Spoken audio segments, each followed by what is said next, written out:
everyone. We want to welcome you. I am Pam Andrus, and I'm going to serve as your moderator for today's webinar, which is going to focus on the hospital's perspective on the opioid addiction crisis here in the U.S. So all participants will be on mute throughout the webinar, but we encourage you to submit your questions using the Q&A feature that's on your screen. There's also poll questions throughout today's discussion, so we appreciate everyone's active participation with those as well. We're going to get started by introducing our two presenters. Julie Rubin is the Director of Clinical Services for CompleteRx. She has more than 15 years of pharmacy experience, is board certified in pharmacotherapy, and has held numerous positions at CompleteRx, including Interim Clinical Manager and Continuing Education Coordinator. Mr. Ken Maxick is the Director of Patient Safety and Compliance for CompleteRx. He brings over 20 years of hospital operations, management, consulting, and healthcare executive experience to the firm. He is also a certified master black belt in Lean Six Sigma, an ISO 9001 provisional auditor, a senior member of the American Society for Quality, and a fellow in the American College of Healthcare Executives. And with that, we'll go ahead and get started with Mr. Ken Maxick. Thank you, Pam. In today's webinar, we're going to cover several areas related to the opioid crisis that all of our communities are currently going through. We'll begin with some background and a theory of how we got to the point that we are today when we were discussing the opioid as an epidemic. We will review past and new accreditation standards, the Institute for Healthcare Improvements initiatives and the impact that they have had, and moving forward with new initiatives for addressing risk. Let's start with a short history on the path that was taken and the many players that were involved in order for us to arrive at the current point we are, and start with some high-level background information. From 2000 to 2009, the number of opioid prescriptions increased by 68%, reaching 202 million prescriptions. Opioids, both prescription painkillers and heroin, are the primary drug associated with drug overdoses. In 2010, the combination product hydrocodone acetaminophen was the most commonly prescribed drug in the United States, with 131 million prescriptions. The U.S. uses 99% of the world's supply. In 2013, 16,000 Americans died from prescription opioid misuse, 4 times more than in the entire previous decade, and greater than the number of deaths that year from heroin, cocaine, and benzodiazepines combined. In 2014, opioids were involved in 61% of all drug overdose deaths. From 2013 to 2014, there was a 9% increase in deaths attributed to overdose of commonly prescribed opioid pain relievers. Looking at this data of opioid prescribing from a graphical view, one can see the impact over the period of time of multiple national initiatives that were undertaken in the United States to address inadequate pain management. For example, the Consumer Assessment of Healthcare Provider and Systems Patient Satisfaction Survey was introduced nationally in 1995, with pain control as a key domain. Some clinicians apparently perceived failure to prescribe narcotics for pain as leading to lower patient satisfaction scores, though this correlation is not associated with all clinical settings.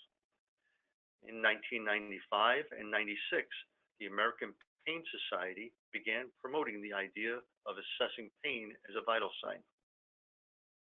In 1999, the Veterans Health Administration launched the Pain as the Fifth Vital Sign initiative to implement pain assessment and management for all of their patients. In 2000, the 106th U.S. Congress passed the legislation that established the Decade of Pain Control and Research. The Joint Commission rolled out pain management standards in 2001 for all patient care organizations that are accredited, and from May 2000 through January 2001, the Institute for Healthcare Improvement ran a collaborative with the Veterans Health Administration to improve delivery of pain management to VHA patients. And yes, in response, the pharmaceutical industry created new pain medication options that were more potent and of longer duration than previous medications on the market. So you can see the impact of all of the events occurring from 1995 to 2001 had on the number of prescriptions written for opioid painkillers. Then, as a follow-up, in 2009, changes were made so that Joint Commission modified their accreditation standards to be the hospital respects the patient's right to pain management, the hospital assesses and manages the patient's pain, and the requirement to assess every patient's pain was removed from the standards. And as you can see, the impact of this crisis is not even across the United States, and we have pockets with greater and lesser use. In this map, you can see the direct link between the amount of opioid pain relievers sold and the overdose rate. In addition, you can clearly see some hot areas.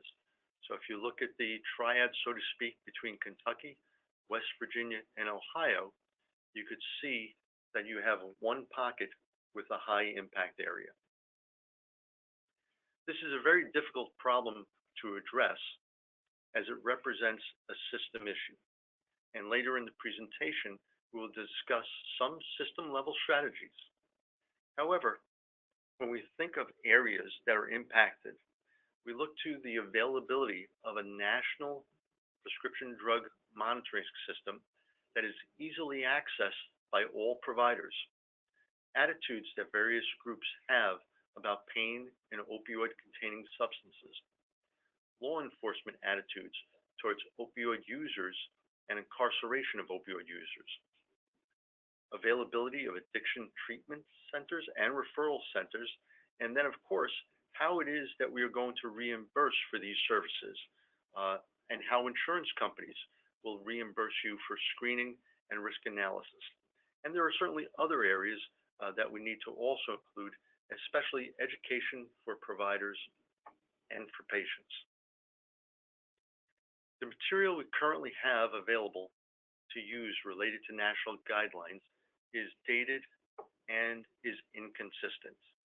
So we need to create a mechanism for clear, consistent recommendations and how to handle the potential for opioid abuse.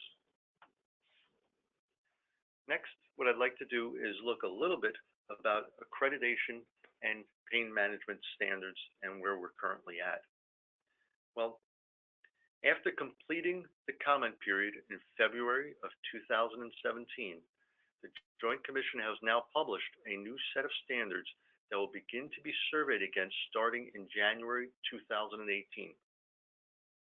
The standards involve several areas of the accreditation manual, including leadership, medical staff, performance improvement, and provision of care.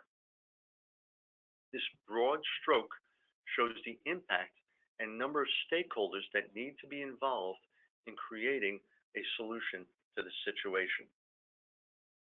So let's take a quick poll question. All right. Which of the following identified areas has your hospital or health system accomplished related to pain management? Is it A, assigned an executive leadership champion, B, developed a team charter, C, conducted a gap analysis, D, both A and B, and E, all of the above? We'll give just a couple more seconds here to get your responses. All right, we're going to go ahead and close the poll.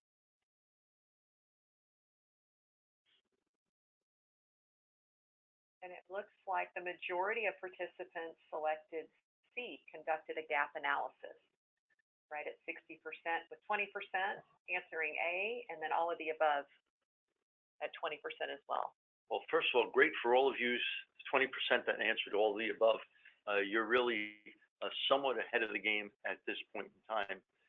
What we're finding is that a lot of organizations at this point have already assigned a senior leadership member to be their team champion. They've in many cases, have selected a physician to also be the champion to work with the medical staff and are in the process now of starting to conduct a gap analysis and beginning the committee meeting. So hopefully by the time that January of 2018 rolls around, everyone would have their gap analysis done and has begun to take that and move that from being a gap analysis and putting it into an overall action plan. So with the changes in the perceptions, the Institute for Healthcare Improvement has promulgated new recommendations related to taking a systems approach with this crisis. They have broken it down into 4 categories. The first one being to limit the supply, and here they're talking both of prescription opioids and of heroin. Look not only within your healthcare system to change prescribing and expectations, but also outside of your system to prevent adults and youth from recreational use by increasing awareness of opioid risk and potential for addiction. We need to manage the opioid-dependent population and review treatment options, and when clinically indicated, wean chronic opioid use patients off their medications. Stakeholders throughout the entire community need to be engaged either through a collaborative effort or community-wide approach to treat opioid-addicted individuals. The Institute for Healthcare Improvement has identified some measurements that can be utilized to assess the success of activities related to reducing the opioid crisis, including following the overdose rate, fatal overdose rate, along with the rate of individuals currently enrolled in treatment programs and the rate of prescriptions for opioids. Other measures from the Pharmacy Quality Alliance performance measures are the use of opioids at high dosage, the use of opioids from multiple providers, and the use of opioids at high dosage, both in patients that are without cancer pain. So let's just take a look at one more poll question. So who's been educated amongst hospital staff on the changing opioid guidelines and management? A is medical staff, B nursing staff, C pharmacy staff, D is both A and B, and E is all of the above.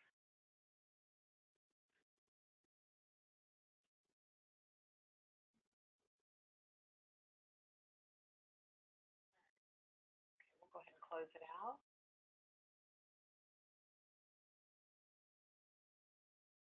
Okay, and it looks like the E, all of the above at 44%, and then scattered in there 22% with just medical staff, and then 22% with pharmacy staff, 11% of educated both medical and nursing. So Yes. That's good results there. Yes, it's an interesting mix, if you will. When you look at it, depending on which facility.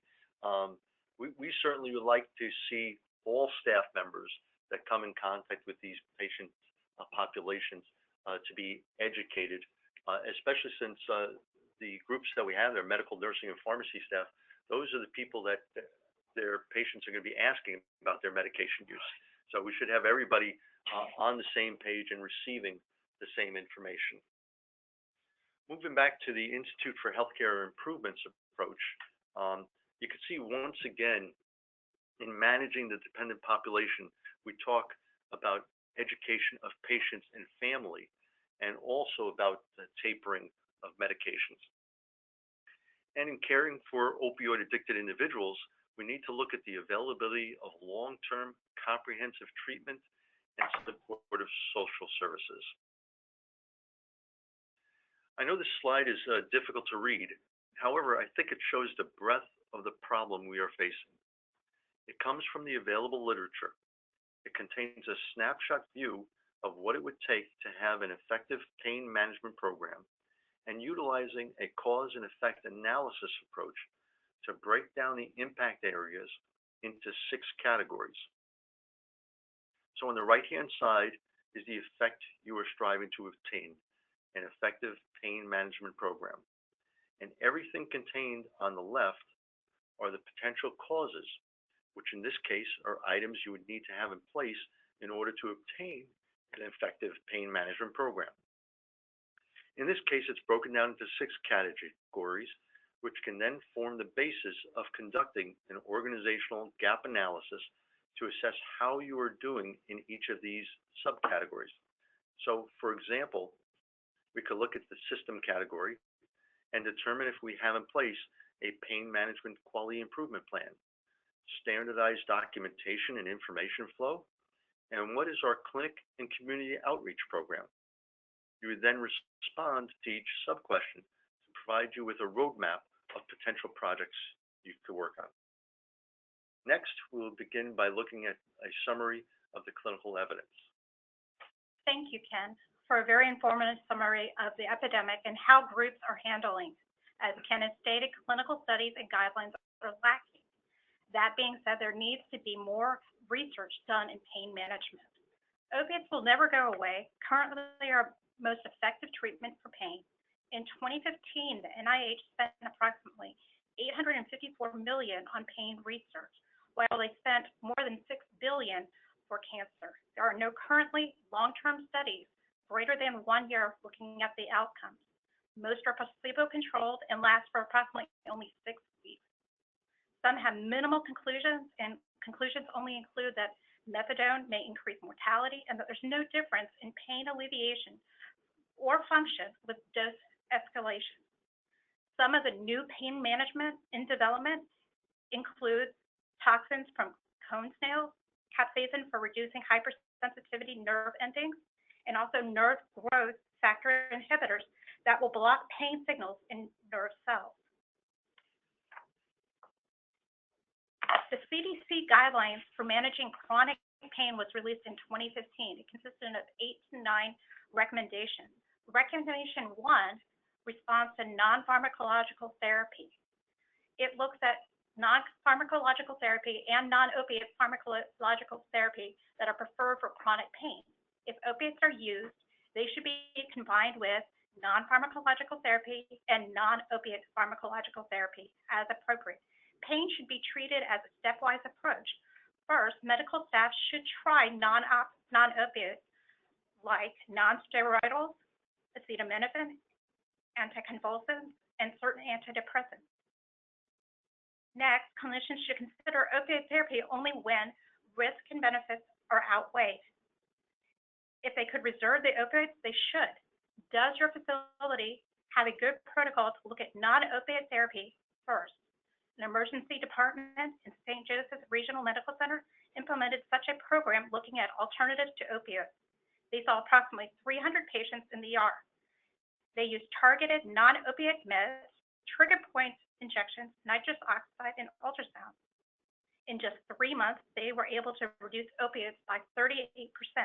They treated over 500 patients with acute pain, and 75% of those patients did not require any opiate therapy. Before starting opiate therapy for chronic pain, clinicians should establish treatment goals with all patients, including realistic goals for pain and function, and consider how the therapy will be discontinued if benefits do not outweigh the risk.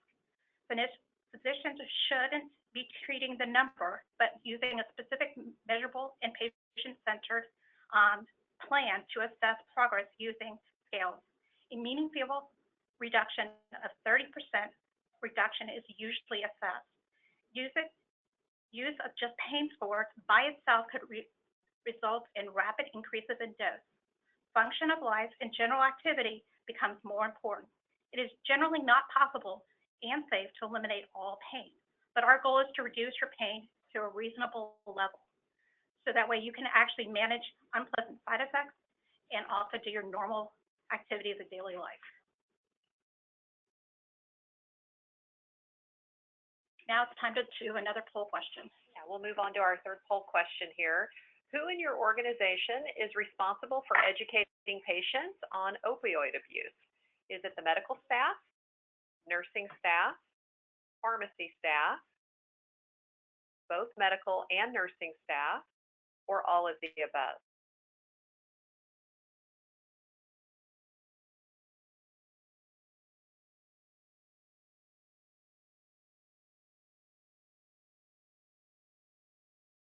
Okay, let's go ahead and close that out.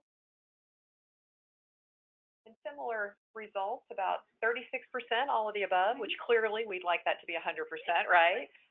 But 9% just medical staff, nursing staff at 27% if you're looking at just the individual staff, that being the highest, 9% pharmacy staff, and 18% was the response for combining medical and nursing staff in terms of educating patients. Very interesting results, and like Pam had said, we would like everybody to be part of that education, and it is everyone's responsibility to review the risks and benefits of opioid use. So physicians should discuss the risks and benefits. When opiates are used appropriately, pain is relieved nicely. However, there is also risk. Opiates should be used cautiously with patients with impaired ventilation, bronchial asthma, liver failure, and increased intracranial pressure. It is important that they are used for only a short amount of time. Physicians should discuss the differences between dependence and addiction with their patients. On the other hand, pharmacists should be reviewing the profile for increased use or need. We should be reviewing the use of non-pharmacological agents also if they could help. Unlike these two people, the FDA also plays a role. The FDA reviews the medication for use and misusability. In June 2017, the FDA chose to remove Opana ER due to a shift of abuse from nasal to injection. There has been a link to increased rate of HIV, Hep C, and some other functionality. They also have the right to actually look at how it's being dispensed, what restrictions they should put in place, and whether there should be any types of deterrents for those patient populations.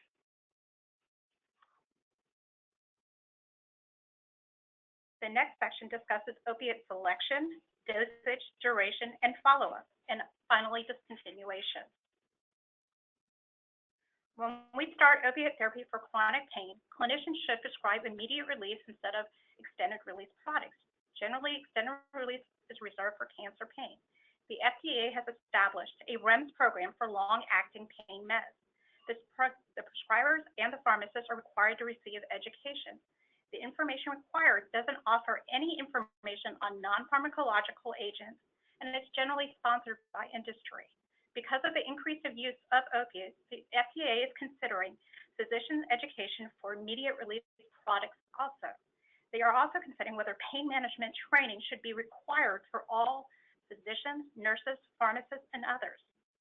Other alternatives for pain medications include methadone and fentanyl use. Methadone should be reserved. Only providers familiar with methadone, unique responsibilities, and risks should be actually using it. Methadone does have an increased risk for mortality. On the other hand, fentanyl only should be considered when patients actually cannot tolerate oral medication because of its unique properties also. When opiates are started, clinicians should prescribe the lowest effective dose. Clinicians should use caution when prescribing opiates at any dose, should carefully reassess evidence of individual benefits and risks, and when increasing the dose beyond 50 morphine milligrams equivalent, and should avoid increasing it beyond 90. At doses greater than 120 morphine milligrams equivalents, they should consider pain management specialists. The risk for opiate overdose death doubles with the dose greater than 50, and at doses greater than 90, the risk is 10 times. The higher the dose reduces the risk of chronic pain better than lower doses. That was a formal misconception. There is, unfortunately, a correlation between the amount of opiates prescribed for patients and their potential availability for diversion, with an associated risk for individuals in the community. If escalating the dosage requirements are required for any of these patients greater than 50, consulting pain specialists is often needed and required. Recommendation 6 looks at the length of time we use these opioids. We want to prescribe it for the lowest effective dose and for the lowest amount of time, often less than 3 days and rarely more than 7 days. According to the MMWR in 2015, the report states that taking an opiate over 3 months can increase the risk for addiction by 15 times. The rate of long-term opiate use increases about 13% for patients that took it over 8 days. A second refill doubles the risk of long-term exposure, and finally, long-acting tramadol and also long-acting agents also increases the risk of long-term use. So we're trying to do away with just in case, and again, reevaluation is often very important.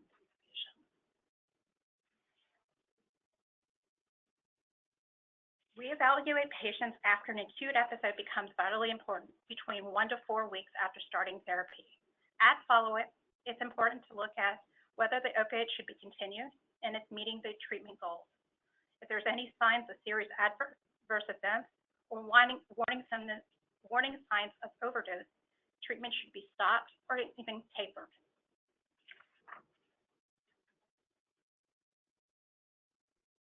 Not all patients benefit from opioids, and a prescriber frequently faces the challenge of reducing the opioid dose and often discontinuing it altogether. Tapering should be considered when no sustained clinically meaningful improvement in pain and function, or opiate doses exceeds greater than 50 morphine milligrams equivalents without evidence of benefit, or concurrent benzos cannot be tapered off. And sometimes the patient often requests that they don't like the effect of the opioid. Once it has been identified that tapering and discontinuation is agreed, seek consultation from a pain management specialist. Taper slowly enough to minimize the opiate withdrawal. A decrease of 10% per week is a reasonable starting point. The duration might need to be slower in patients with polysubstance abuse, women, and in our elderly. Ken, what are some strategic recommendations for your hospital? Well, through the research and the innovation project conducted by the Institute for Healthcare Improvement, several key components for implementing a community-wide strategy to address the opioid crisis were identified. The first we spoke about a little earlier with retraining providers. We need to educate providers with respect to both dose and need. In particular, the use of opioids for chronic pain needs to change. Look at what we have been able to accomplish with previous efforts related to appropriate anticoagulation standards, and more recently with the introduction of antibiotic stewardship programs. We can assist in appropriately changing provider prescribing habits and still meet patient care needs. We need to consider all providers. Opioids can and are prescribed by many different providers, so we have to cast a large blanket to capture all of the prescriber sources, some of which includes orthopedists, nurse practitioners, physician's assistants, dentists, and internal medicine. We need to identify alternative treatment options for pain management. We need to be able to change practices and offer alternatives to the patient population. And of course, create a role for pharmacists. Pharmacists, as stated previously, can play a major role. As a profession, we see the patient frequently, and this allows us multiple touch points in the process. We can look at education and creating feedback information to get back to prescribers. And we need to get the public engaged. Educate the public of the dangers of opioids and that prescription opioids are similar molecularly to heroin. We need to bring this message to our communities. As this is a system issue, the resolution needs to be addressed from multiple angles and efforts. Given how different this crisis looks in different parts of the country, geographically based efforts may make sense.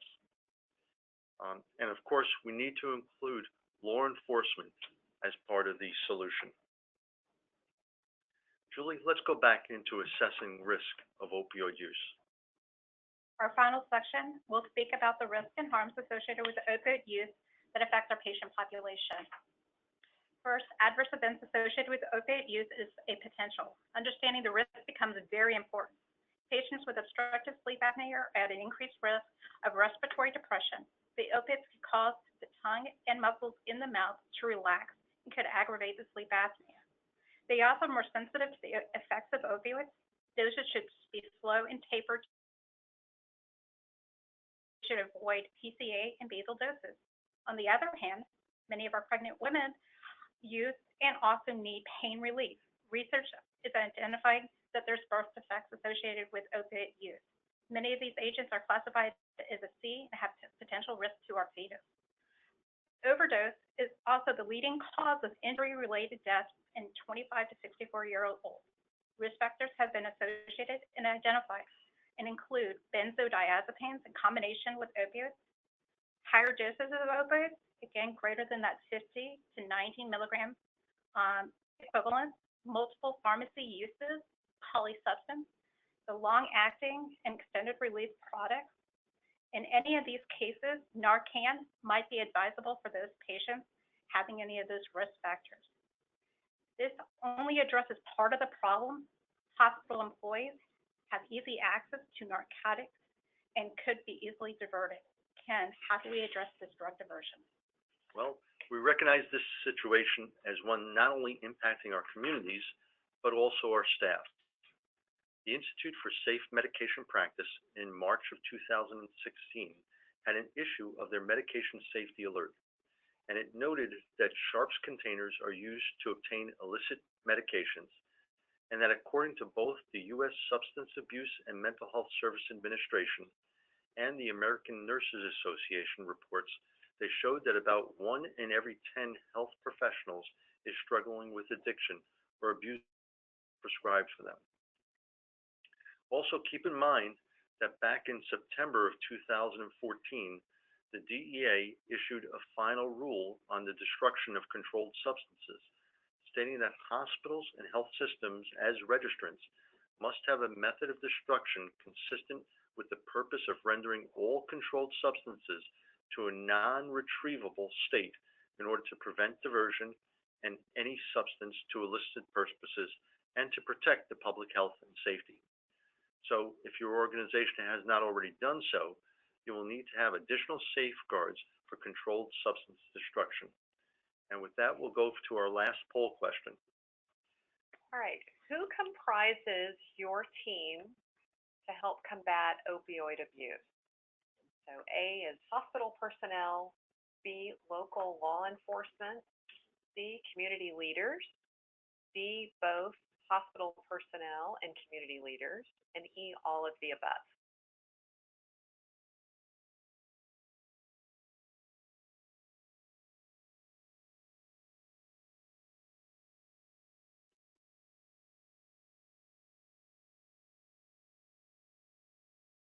Okay, we'll go ahead and close out the poll question here.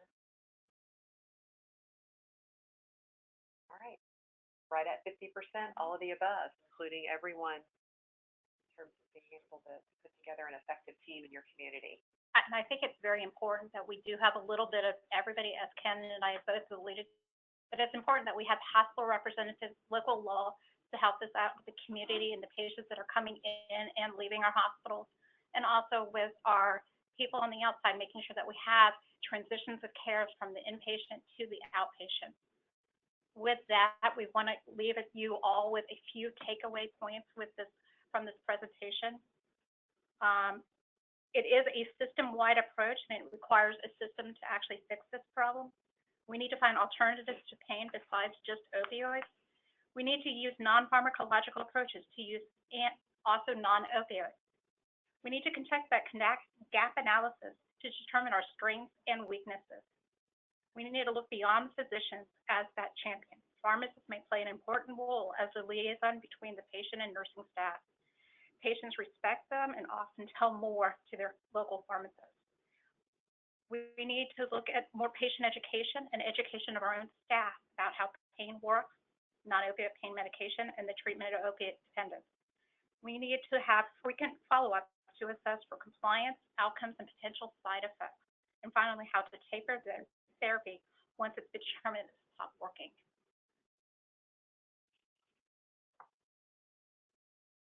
Okay, and that's going to conclude the presentation portion of this webinar. We do have a couple of questions that have already shown up, and so we'll answer those very quickly here. We just want to thank all of the attendees in advance for completing the feedback form that's going to be at the conclusion of this webinar. We also want to mention that you're going to receive an email with links to download the webinar recording and the slides. And if you have any additional questions, please don't hesitate to reach out to Complete Rx, and we'll forward your questions to the appropriate people. And you'll see the contact information here on your screen. Okay, so I'm going to go ahead and start with some questions. As it relates to the community, how would a health system get started? How do you kick off gathering that multidisciplinary team with community leaders to really combat this crisis in your communities? Well, it starts with finding within your health system those couple of people that are passionate about it and want to take the lead, determining who is going to be your senior executive leader or champion, finding a member of the medical staff to partner with that can also be involved, and then going to your community leaders. We all know who they are, and talking to them and getting together. And then the next step would be for you as a group to put together an overall charter, both within the hospital or health system and within the community. How is this information going to flow? How are we going to bring new people into this team as ad hoc members to help us out? So we might need first responders to talk to us about one meeting. We might need law enforcement in another meeting. And then we have our core group that can work to bring in other members as needed. And then slowly going and checking off the items in our action plan. Remember, as we showed earlier, it took us a long time to get to this point. This is not going to be a quick fix. Okay, next question is, are you aware of any state or local programs that have been successful in helping reduce the levels of addiction in their communities? I'm not aware of any. I'm not aware of any that have been successful at this point. I know some that are trying new things. You'll notice that several of the states have now expanded their use of the prescription database for you to look up who is on opioids. Some states have put the onus on the physician when prescribing to look it up. Other states have put the onus on the pharmacist when filling the prescriptions. And then there's the third choice, which have put the onus on both parties. So it works out in both ways. We are seeing several state boards of pharmacy working to limit prescribing patterns. So we do note there are some states now that have gone to a max of an initial of 5-day prescription when you're talking about various opioids. Okay, and then can you discuss the measurement recommendations to assess the success of activities related to reducing the opioid crisis? Certainly. Some of the measures that have been looked at has really looked at the high dosages that are being used. So we're looking at the description of the proportion of individuals without cancer pain receiving a daily dosage of opioids greater than 120 morphine equivalent dose for 90 consecutive days or longer. And you can look at that measure based on the number out of 100 or the number out of 1,000, whichever you want, just as long as we're consistent about it. Another measure is looking at the number of individuals without cancer pain receiving prescriptions for opioids from 4 or more prescribers and 4 or more pharmacies. So those are some examples of what is in the literature as far as working on some measurements. They're also looking at side effects and looking at Narcan use and the amount of Narcan use associated with long-term use of opioids when in non-acute settings like the cancer pain and in your ER and other areas. So again, they're looking at some of the potential side effects and measuring the impact there also with the long-term use. Okay, we have a couple of questions here about the gap analysis. So how would you use the diagram in effective pain management to actually conduct that gap analysis? Sure. The diagram, which is a cause and effect diagram basis, is really a good one slide sort of visual cue as far as what are the areas that you need to include. So if we want to look at it and just take one area such as that revolving around the patient, you could look at it and say, how are we looking at advancing non-pharmacologic pain treatment modalities? what is the methods that we're using as a health system to screen, assess, and reassess pain that are consistent with the patient's age, condition, and their ability to understand the instructions that we're giving them. And there are also several other ideas. And what you'll do within a gap analysis is look at all of those areas, and some areas have 15, 20 different questions surrounding them. And it's a self-score, of course. In this way, you're sort of deciding for yourselves where you're stronger or where you're weaker to help guide you in what your next step should be.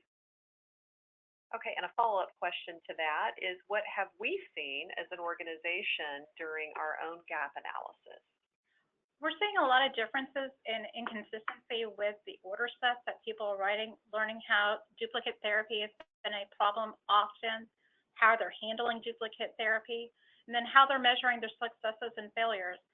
Do they have any metrics in hand? Many of our sites are lacking those metrics, how to measure many of these findings. They are also lacking some of the safety precautions. Too high of a dose for opioids, for example, Dilaudid, they have higher doses, the 2s and the 4s, and not necessarily starting with the 0.5 milligrams. So again, there's some safety measures. So we're seeing a lot of different opportunities that we have in making it safer within our hospitals. Okay, all right. Well, we're going to go ahead and conclude the webinar just to be respectful of everyone's time here. Again, if you have any additional questions, please don't hesitate to reach out based on the information here on the screen, knowledgeseries@CompleteRx.com. We thank you again for joining our webinar, and on behalf of the entire CompleteRx team, we hope you enjoyed the program and have a great afternoon.